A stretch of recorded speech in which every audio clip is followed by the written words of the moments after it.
I am great. Terry is just fantastic, I tell you. You know what's funny? I just realized I had I had a nice shirt to put on over my t-shirt because we always try to go like a little bit nicer. Still in the car.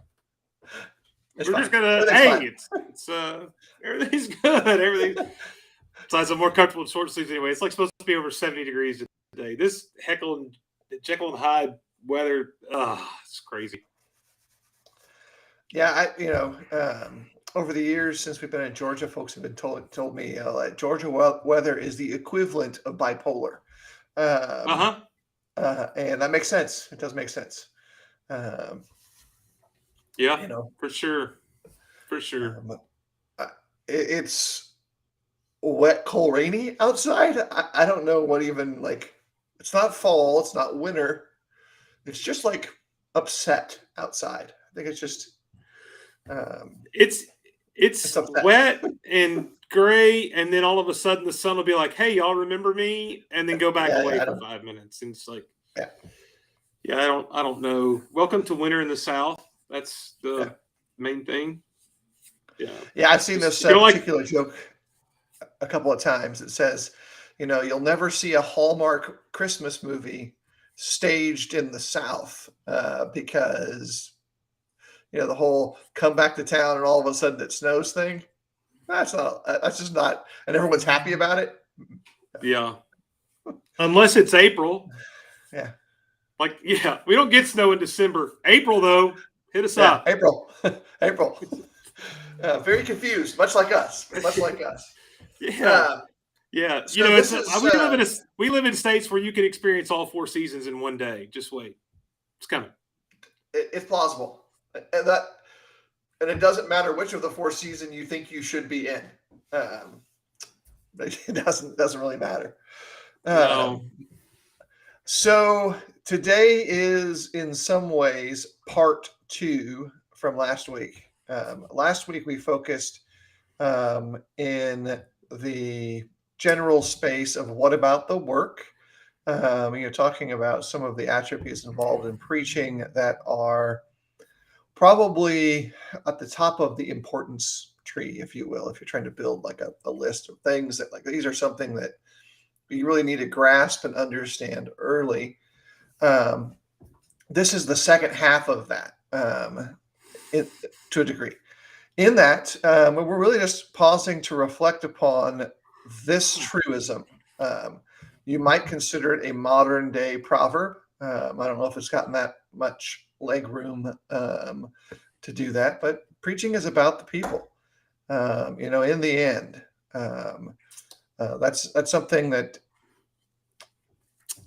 I feel like you got to start off with preachers or people too. Well, let's back. We can back the bus up just a second. Um, you know, I mean, um, and it goes both ways, right? yeah, Preachers are people too.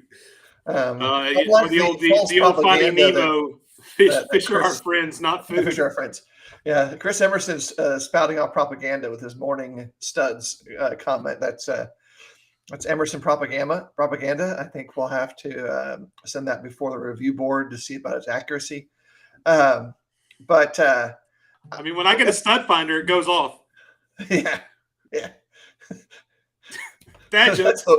that's the wooden heart on the inside. The dead space in the middle is beeping it off. It's not true. I've been at the doctor this morning. It's actually working. That's one of the things they listen It's to. functioning. That's good. There's a functioning heart in here. I promise you. Oh my word. Yeah. But has it grown 10 times from being so small? Have you grinched Oh, yet? I'm not. No. Still. Uh, Yeah. let's go ahead and then Oh. wind the clock back a little bit, add a few more minutes on the play clock. And just for a moment, with that starting spot that Terry has suggested, remember that those who preach, both the preacher needs to remember this, but also those who would be listening, that they are rooted in their own mortality. They're rooted in their own um, rescue and redemption, and that status as being human and all that it may entail, whether it is theologically defined as a reflection of God breathed within us, or it is redemptive focused, with our sins too need to be considered, atoned for, and grown beyond, or just the relational side that we'll get to later. Preachers have all of the edges of everyone else's life. Sometimes you might think that they don't exist. We'll talk about that. So Terry, where were you coming from with that particular comment about preachers or people? Yeah. Besides the Well, reality that's fact. Yeah, I think it's just one of these deals where we have an unspoken clergy laity distinction sometimes in the church, and that's something, by the way, that I think all of us play a role in, and we need to get back to a much better kind of proper understanding that at our core we are all equal and the same. We're all broken individuals redeemed by the blood of Christ, and whether we are somebody who just comes and shows up a couple hours a week, or somebody who's very active in the teaching, preaching, leading, and those kind of things, we're all at our core the same. We're all one. We're all equal. And that includes the leadership. And I think sometimes I had a conversation with somebody today talking about deacons, where, I look at them as an example. I look at them as people that I look up to. And okay, but that's really not what deacons are. I mean, first off, they're servants. And I get why we do that. They're servants, though. But at the end of the day, they're just people like the rest of us. Yeah. And I think we need to restore some humanity to that kind of approach. Like, we need to realize we're all the same, regardless of what we choose to do. And I think if we can get to that, maybe we can build those bridges and relationships a little bit better, because we don't have all these, like, the specific person I was talking to was looking at it from the standpoint of the baggage. Like, he looks at these people, and it's kind of like the social media problem. He looks at these people and sees all the good things in their life and how great they are, and they're this example. And he's a guy that truly should be serving as a deacon, but he knows his flaws. He knows his problems, and he's not those guys. And I'm like, but you are those guys. Yeah. You just don't live in those guys' house, so you don't see that stuff. That's the thing. So something I try to do as best as I can is keep an awareness of the mindset of the departed. Those who have tasted spiritual things, maybe they grew up in Christian homes, maybe they were part of healthy and or dysfunctional churches in their past, but to some reason or another, they have rejected the community of disciples they knew in the past. They might define themselves as agnostic, atheist, believers, fallen away, any number of those caveats. And one of the things that has been a reoccurring thread in those conversations and observations has been a perception of preachers as being perfect. And there is a part of that is legitimately the preacher's problem. Like, you've got to be genuine in your preaching. Authentic preaching acknowledges your own frailty and weakness without sacrificing the core of the message, period. But there's a cultural issue there too, where the culture that surrounds preaching leadership, local churches, assumes perfection amongst the preaching leadership local church, including its members. And it creates a hollow faith.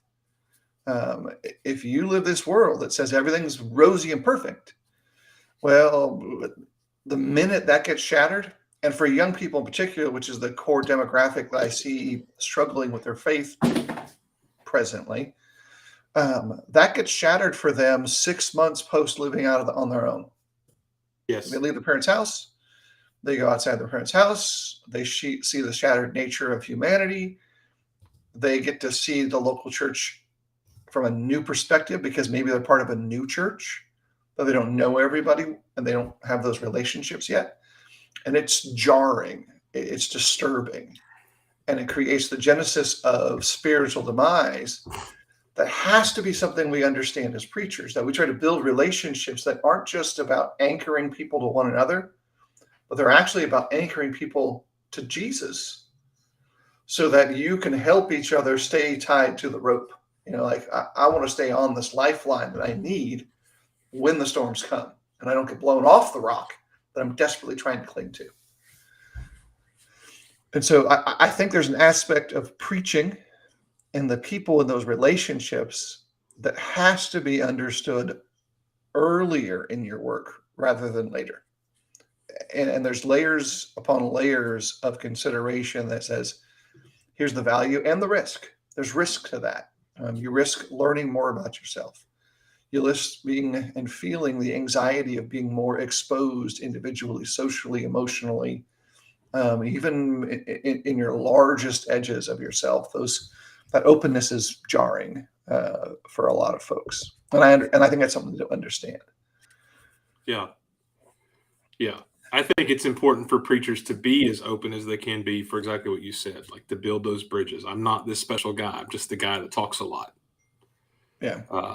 That's the, and I think Chris has talked about that before, about usage of pronouns sometimes and how we do that. And I think there's a discussion to be had there, but I know that we shouldn't talk a lot about I or a lot of times, but I do think there needs to be a time, at least personally, for a preacher to be willing to say, I struggle with this too. I'm not just talking to you. I'm talking to myself. There's a need for that. And what Mark Russell brings up, I've had both things too. Somebody says it hurts my example. Mm-hmm. And I got to tell you, I think the problem with that, I'm just going to say, I think that is bogus. And here's why. I don't want to follow an example of somebody who I believe has never struggled so that I can use them as an example of way to hit perfection, because that's misleading. I do want somebody who shows me I've struggled, but I still have been able to make it. That's the example I want to follow, is somebody like that. Anyway, that's where I'm at as far as that goes. And I think there's a part of this that, especially I'm narrowing in on Mark's comment, that this very simply exemplifies the challenge.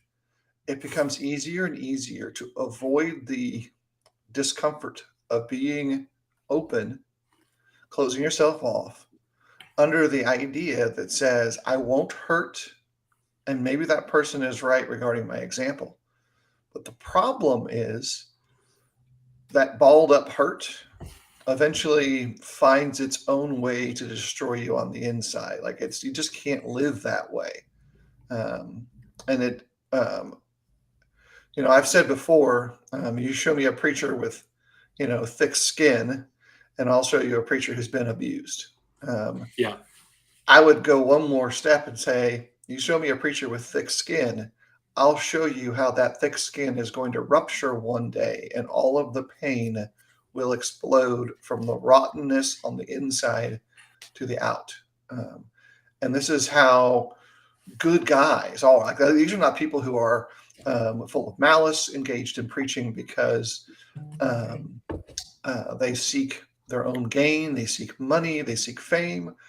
That this is what happens when we bottle up real legitimate issues, problems, sorrow on the inside. Eventually it festers, and it causes unintended harm in that process. We've got to understand that. And so if we're going to say preaching is about people and relationships, well, these are the kind of relationships that exist that need to be adjusted.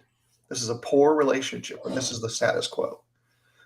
It's interesting that, to Mark's comment, this is why some people get upset when you try to teach some of the Old Testament Bible stories with a little bit more clear, maybe more practical and applicable view, because we like to create these flawless heroes. Like, we want to believe that Joseph was this flawless guy. We want to believe that Moses never had any issues. We want to believe that Elijah was this amazing prophet. And so when it comes to Elijah, we don't want to talk about him going out and having this massive anxiety attack in the middle of nowhere. Yeah. We don't want to deal with that, because that's not how our heroes act. And I just think it's interesting when you look at the biblical characters, you see emotions, you see struggles, you see all of those things. But then when it comes to us, we want to hide all of that. We want to put all that away and bottle that up and act like it doesn't exist.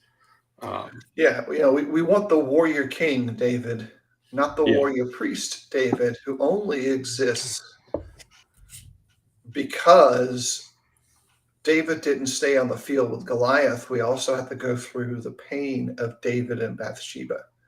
yeah. And he's arguably more of a villain in the way that the story is told, standing on the roof of his palace, than Goliath was in the field of battle. You want to simmer on that for a while. Um, you know, Well, there's honor in what Goliath was doing. There is no honor in what David does. I mean, that's pretty simple, but not, I mean, not to get distracted by that, but just rather to say that real people have real problems, and that leads to authenticity. And so, kind of to maybe move to a different direction, but wrap this up, we're just saying, as a preacher, be authentic, be real. I don't think you gain anything by pretending to be perfect. yeah. And in fact, I think you lose. I think Yeah, the net outcome is easily understood. Um, is detrimental to the harmony and health of any local church. Um, so let's talk about a couple other areas I think are really important for preachers in general, congregations to understand. Like, as part of our theme for these last two, last week and this week, is like, what are some last things we need to make sure that preachers of any age need to know? Understand on a practical way and practical level how relationships help you. It's easy with the zeal of youth to think this relationship doesn't matter, because, and all this, like, because I'm right or I'm correct. I know what I'm doing. You need mentors probably equally across the scope of your life. And the relationships that you can build within the church can be some of the most helpful relationships you'll ever have, if you start to appreciate their value. And that requires you to value people who are fundamentally, at times, incredibly different than you are. They may not see the world differently.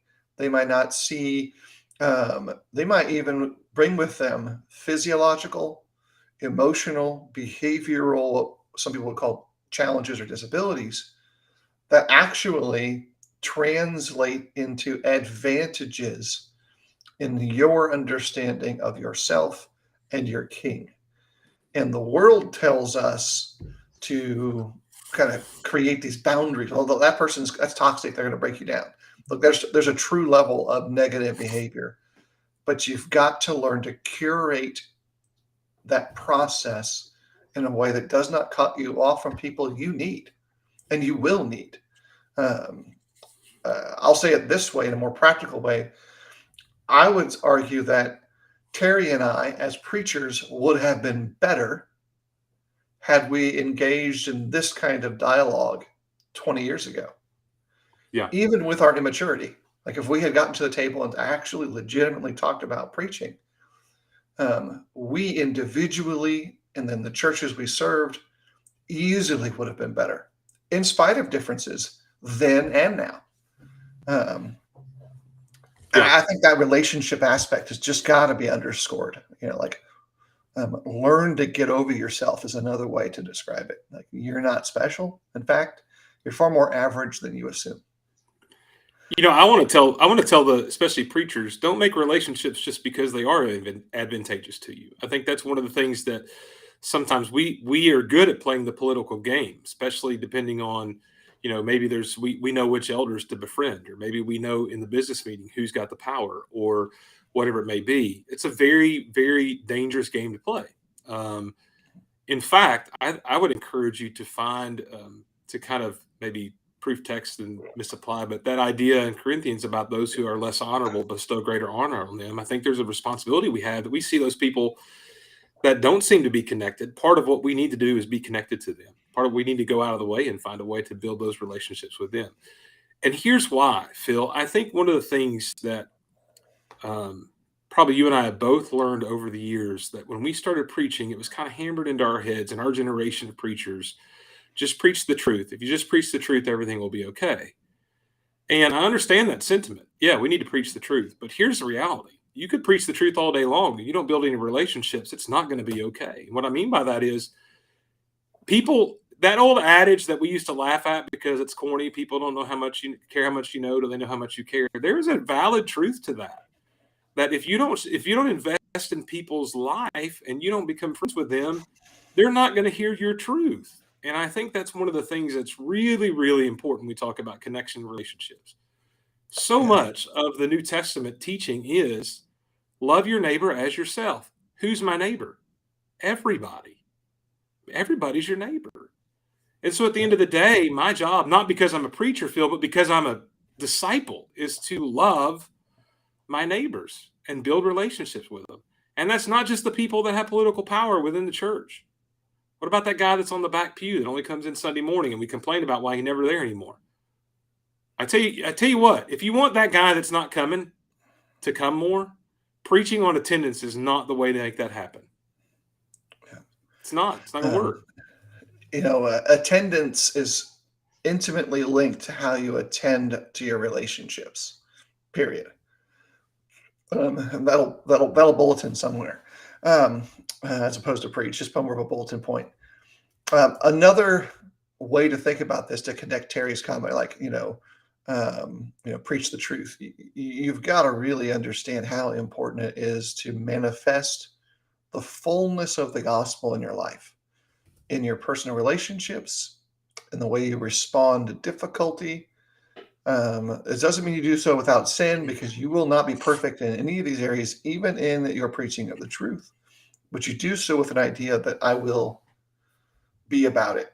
Like, I'm not just going to say that I'm going to do these things. I'm going to actually put the intentional effort forward to be invested in the local church, in the preaching, in the kingdom, in all that God might want me to do.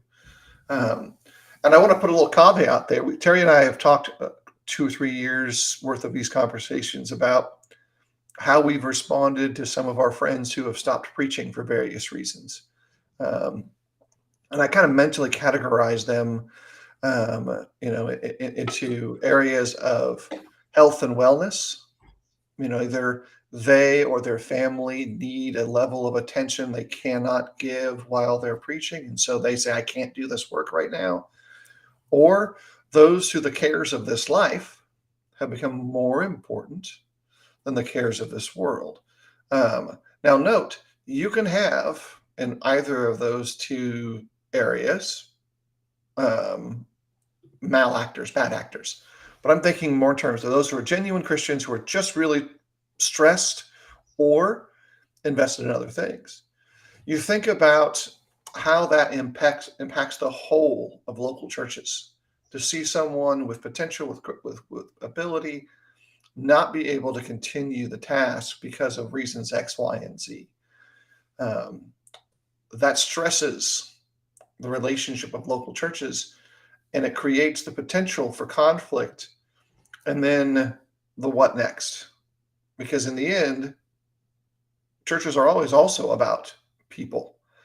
Those are the moments, in my impression, where you see churches fracture. Folks will argue and say, well, these fractures come over doctrine, they come over application of ideas, they come over theology. I will say they resolve into those things. They concretize into doctrinal differences or theological differences. But history seems to suggest that most divisions exist in their seed because two people can't get along, or two people can't share power, or two people can't share space on a pew. The old personality issues is how it's been Yeah, described. We had yeah, personality issues. And I think yeah. what's funny about that is how many churches exist because of personality issues, when a hallmark key point of the New Testament is that personalities should never cause you to divide. Yeah.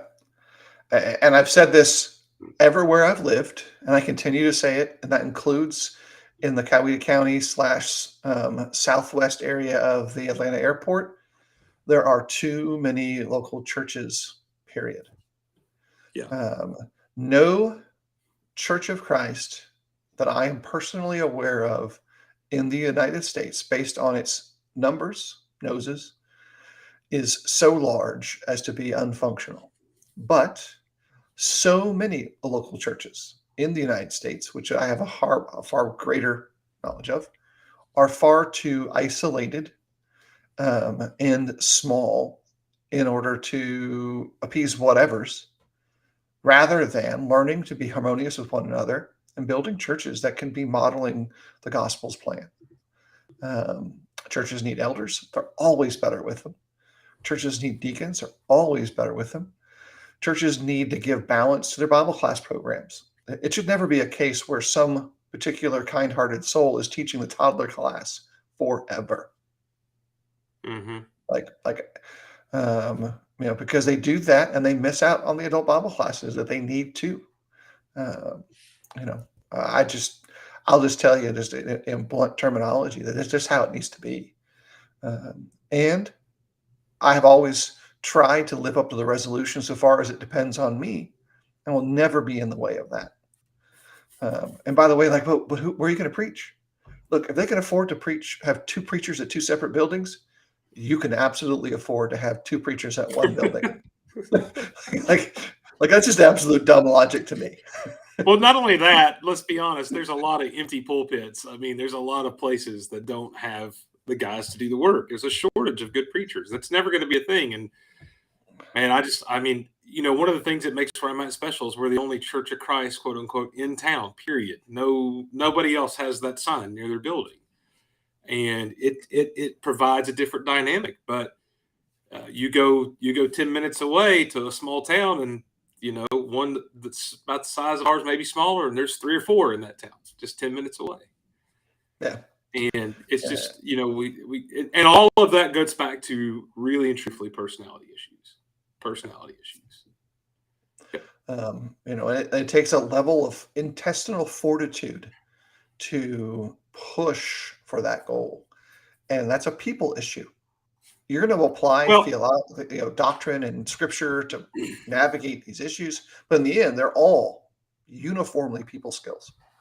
And a couple of years ago, we talked about the Dollar General versus Walmart model and what we can learn from that in regards to churches. And there is a place, let's be for real, there's a place sometimes for those smaller rural churches where it's, to drive to there's a place for that in some places. But we laugh at the Dollar General in every corner kind of thing. Like there's you drive to northern Alabama, every 5 miles there's a Dollar General.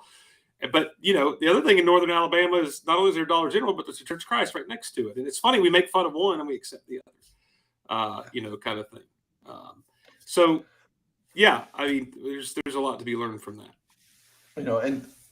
And again, those are the people who you can invest all the benefit of the relationship you have as a preacher to the kingdom. Remember the concept of serving as a minister, an evangelist, a preacher, or all the associated terms is that somebody is willing to support you to take some of your time or all of your time away from providing for your family financially so that you can dedicate yourself to knowing the scriptures better. That's part of your work that then you reinvest, you sow back into that. It comes off in your sermons. It comes off in your Bible classes. It comes off in your private conversations. It comes off in all the edges of the relationship, and it should. And if it only comes off from the pulpit or the Bible class, that's a problem. And if it never comes off in the pulpit or the Bible class, that's also a problem. The work should be evident before all, as Paul would write. Like they should see that progress in your overall approach to your place in the kingdom. And I think that's another aspect of the people involved in the work of preaching. I want to include one more thing, and that's the family of preachers. We've talked about it in other ways. There will come a time where your kids will get to have some self-reflection, and uniformly amongst faithful preachers that I know who have kids who are involved in spiritual things themselves, they can all talk about all those negatives, but I want to point out that a lot of them benefit as a second layer from having that same relationship with a preacher dad that you don't see in other homes. Like that extra Bible knowledge, it does actually show up in their lives, and there's a benefit to there. I'm saying that also including the web because I'm going to actually point out the other end of that. Like there are some benefits, there absolutely are, but there are some Listen, serious stresses. Like it's rough. the two DTWDs that do the work daughters, they absolutely benefit from the do the work connection, don't they? The preacher family connection. Yeah. Yeah, that's what But you're I feel talking sorry about. for the Bible class teachers. Yeah, yeah. Especially since I texted one yesterday. I texted her and said, "You need to start calling him Rabbi just to see what he does." He won't care. He won't care. But that's the positive. Is like Jillian and Hallie have an instant connection already, but they also have this connection because of us. Like we know that there's no doubt there are times that they talk to each other about, did you see what my dad did today? Like Yeah, they are the quintessential example of a chat group exists just to exclude us. Yes, and that chat group is in real life. Like Yeah. she's going to be in the same room next year probably. But you have like them. My daughter's on all your social media just to mock you at this point. Like there's that side of that. But I'm fine with that. It's okay.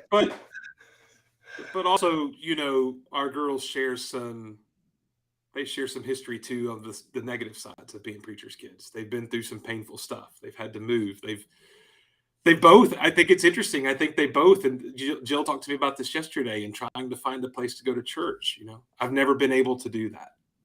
I've always been forced to go where you go. Yeah. And that's normal, I think, for some kids, Phil, but I don't know if Hallie's this way, but I think it's worse for my kid. I think it's worse for her. I would say that staying away from our two children in regards to this is something for preachers to understand. We are horrible critics of preachers. Like we are the worst. Our kids are too. That means your kids probably are too. They're terrible. I did laugh the one day that I asked her because the current flavor of the month, which I think is where she's going to land, is because she finally told me one of the guys reminds me of your preaching. And I laughed. I was like, wait, I thought for 18 years you were trying to get away from this. Like, that's the one thing you wanted was no part of me. And now, like, one of the things is, well, he's a lot like you, Dad. Oh, okay. Yeah. Yeah.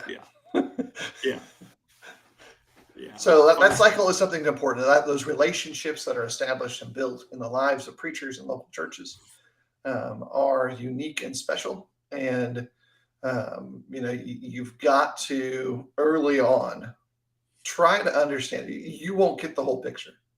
You're not going to get this at age 20, age 21, age 25. But you can at least be mindful of this is something that you need to cling to a little bit and be open about and like really share with your brethren. I'll say this, the more you become comfortable with that, you will be rewarded with brethren who embrace your authentic behavior. They're going to be okay with it. And you'll learn, even though it might be hard, that those who aren't self-solve as well.